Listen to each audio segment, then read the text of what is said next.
Hey everyone, it's John here from Hot Take Hockey, back with another video. I want to talk about some latest NHL news, but if you're a new subscriber, welcome. And of course, if you're back on the channel, appreciate you being here, and definitely leave your comments down below. Smash that like button and have notifications on for when we go live, post videos.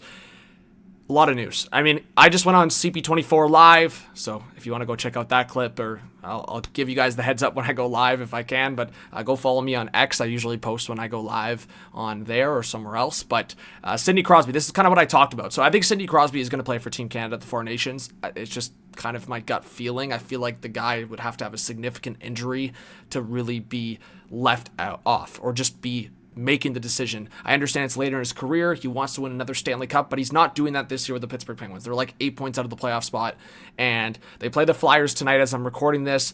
There's been speculation that he could play. He was practicing at the Flyers practice facility. So there's all of these hints and clues that he's going to play for Team Canada, regardless if he was out against the Rangers.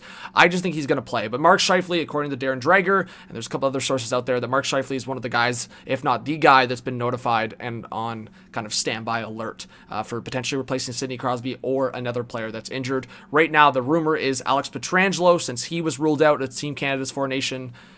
It could be Drew Doughty. He's played well-ish. Sometimes yes, sometimes no since he's returned. But I think Drew Doughty and Mark Scheifele would be good replacements. But again, I think Sidney Crosby plays. If I had to throw one more guy in the hat, Jen's got it there, it'd be John Tavares. He's got basically a point per game on the season. He's got more goals than, in Austin, I know Matthews has been out, but I think Tavares has got 21 goals in the season, point per game basically, so he's right there. Obviously, a guy like Mark Scheifele, who's played a full season, he's at, I would say, most goals for Canadian players right now, or at least top two, so he should be one or two as the option for Sidney Crosby's replacement, but I just want to talk about that. And we're also going to talk about the trade stuff. So Scott Laughton, Anthony DeMarco, Daily Faceoff Represent, says trade talks are heating up around Flyers center Scott Laughton. Sources indicate Leafs and Jets are two of the teams who have shown the most interest, and a handful of teams are in the mix. We've talked about Scott Laughton and the Toronto Maple Leafs for like 2-3 years now, so it's always been a connection. It's always been a fit. Scott Laughton would be a perfect guy in the bottom six. The question begs is, are you going out of the route of Max Domi now? Are you moving on from Max Domi? Frank Saravalli also had that conversation, just saying Max Domi could be a cap, I don't want to say dump, but he could be a cap casualty going into the trade deadline. So keep an eye on that. But the Leafs for Scott Laughton makes a lot of sense.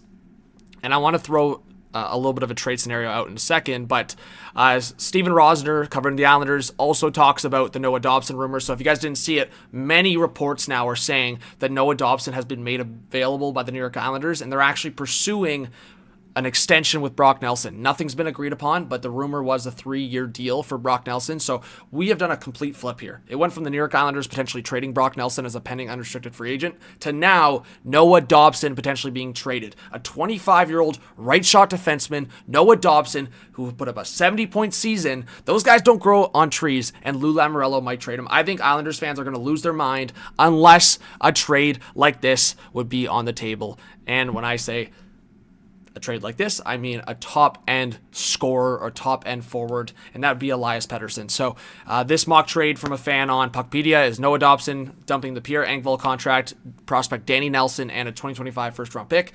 Depending on if there's protection there on that first-round pick, that could be very valuable to the Vancouver Canucks. And then the Islanders get Elias Pettersson to join the fold. The other rumor around right now is that they would try to trade Noah Dobson for Jordan Kyrou of the St. Louis Blues. I think the Blues would definitely benefit from a guy like that. Of course, they do have Falk and Parayko on that right side, but who knows? Falk, obviously the injury, and Parayko, who knows if he's a Blue for much longer, but we'll see. Parayko's obviously playing for Team Canada, the Four Nations.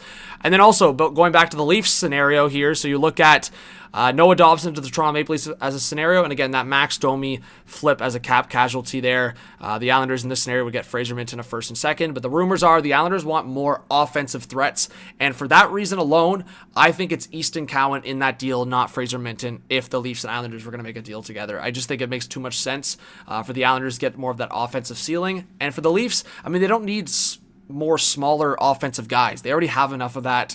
Fraser Minton, for me, actually fits the longer-term need for the Leafs as the third-line center.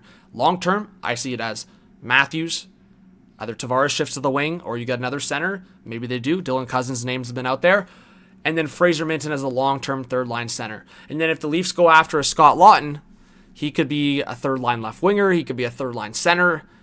He gets traded to the Toronto Maple Leafs in this scenario, and then Nick Robertson, Pontus Holmberg, and a draft pick goes to the Flyers. And then the Leafs could go after a veteran defenseman like an Ian Cole. I could see Connor Timmins going the other way here with David Kampf and then a couple draft picks. But obviously, Noah Dobson could make sense for the Toronto Maple Leafs. Offense on that right side, Connor Timmins hasn't really been that for what they were hoping. And then Morgan Rielly is kind of the number one offensive guy, with obviously Oliver Ekman-Larsson, the number two offensive guy. But both guys, left shot defensemen. You could use a right shot guy. And then, of course, then Morgan Rielly becomes the defense partner with Chris Tanev again. And then if Noah Dobson can come back for playoffs, of course, he plays with Jake McCabe and then OEL on that third pair with whoever you put. So, again, it's a very much hot take scenario. I would say right now, if I had to put my scenario down for more likely outcomes, it's the Vancouver Canucks or St. Louis Blues for Noah Dobson. But there's probably so many other suitors out there for a Noah Dobson because, frankly, those guys don't become available often, and rightfully so. So Lou Lamoriello probably making a mistake. But on the Elias Pettersson side here, guys, just to show you, in the last 3 games, Elias Pettersson, no points to show for. And that first game since the JT Miller trade was that Dallas game, and he's only got 1 assist since then. Not good, right? Through 4 games, no goals to show for, only 1 point, and specifically the last 3 games, Elias Pettersson has no points to show for. So keep an eye on that, everyone. Make sure you hit that subscribe button, like, notification bell. Let us know what you think on all this news, and I'll be reporting on more stuff as it comes out leading into Four Nations. We'll probably do some Four Nations live streams, so subscribe, like, comment, notification bell, all that good stuff. We'll see you on the next one. Peace.